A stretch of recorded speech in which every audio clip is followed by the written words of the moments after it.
കാസർഗോഡ് പരപ്പച്ചാലിൽ കേരള ബാങ്കിന്റെ അതിക്രമത്തിനിരയായ ജാനകിക്കും കുടുംബത്തിനും ആശ്വാസം. ചേറ്റനാടി തൃക്കപ്പിലാവ് സ്വദേശി ജാനകി കേരള ബാങ്കിന്റെ നീലേശ്വരം ശാഖയിൽ നിന്നെടുത്ത വായ്പ തിരിച്ചടച്ചു. ജാനകിയുടെയും കുടുംബത്തിനെയും അവസ്ഥ 24 പുറത്തു കൊണ്ടുവന്നതിന് പിന്നാലെയാണ് ആലപ്പുഴ ചേർത്തല സ്വദേശി ഉണ്ണികൃഷ്ണൻ ലോൺ തിരിച്ചടച്ചത്. സാധനമുണ്ട്, പിന്നെ കണ്ണ് കാണുന്നില്ല,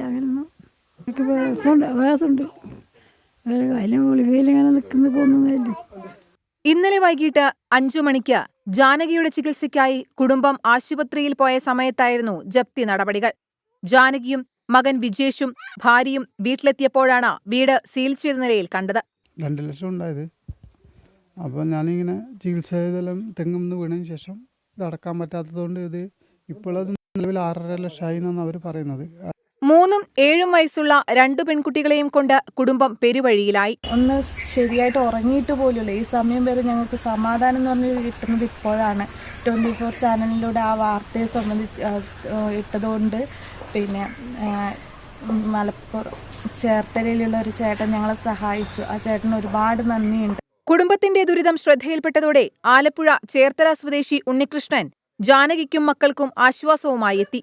കേരള ബാങ്കിന്റെ നീലേശ്വരം ശാഖയിൽ അടക്കേണ്ട തുക ഉണ്ണികൃഷ്ണൻ തിരിച്ചടച്ചു. നടപടിക്രമങ്ങൾ പൂർത്തിയാക്കി ഇന്ന് തന്നെ ജാനകിക്ക് വീട് തുറന്നുകൊടുക്കും.